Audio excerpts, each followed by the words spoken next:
YouTube, welcome back to the channel. Got home from work yesterday and the electric was off at the house, and I don't know how long it had been off, but I was starting to get worried about the temperature in the house, and got small kids, and so especially with the fridge, things in the fridge, didn't want that to run. But eventually the power came on, but it prompted my idea for this video. And I don't know, I'm sure you've shopped and looked around plenty of times on Marketplace and shopping for a used vehicle, and you come across a vehicle that says, AC needs recharged. Everything works, AC needs to be recharged. Well, the air conditioning should never leak.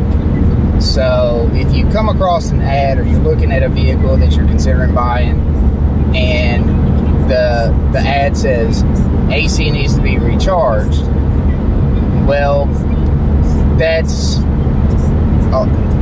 kind of a lie, because since the refrigerant in most vehicles after 93 run on R134A, the refrigerant should never leak. Should never. But it's common that it does happen. But whenever you see a vehicle, you're considering a vehicle that says AC needs to be recharged, then that means you need to really get it in and get it looked at to see what's causing the leak, because you have a leak somewhere. And it could be a small leak. I would say, from my experience, about 90% of the time when you have a leak and you run out of refrigerant, it's because a little O-ring is malfunctioned or went bad, and you just need to replace an O-ring. Sometimes the compressor does seize up and you have to replace the compressor, but most cases it's going to be a fine small leak somewhere. And the way you check for that is you'd have to take it to a local mechanic, and they would run a dye through the system, and you'll bring it back a day or two later, and then they'll put a black light on it to check to see where exactly it's leaking from, because that dye will show up under the black light. And once it's determined where the leak is coming from, then they can take the necessary steps to fix it, and then drain it out and recharge the system with whatever the manufacturer recommends, however many pounds. And it's not much. You wouldn't believe how small refrigerant that goes into the AC system. I mean, usually it's like 1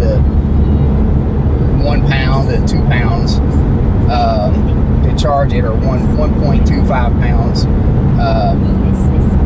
But like I said, everything before 93, everything after 93 rather, runs on R134A.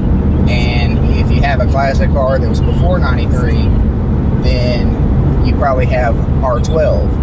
And with R12 refrigerant, it's a cooler. It causes your system to blow colder air, but it's much more toxic for the environment. And anymore, you have to have a special license to even order it, and it's very expensive.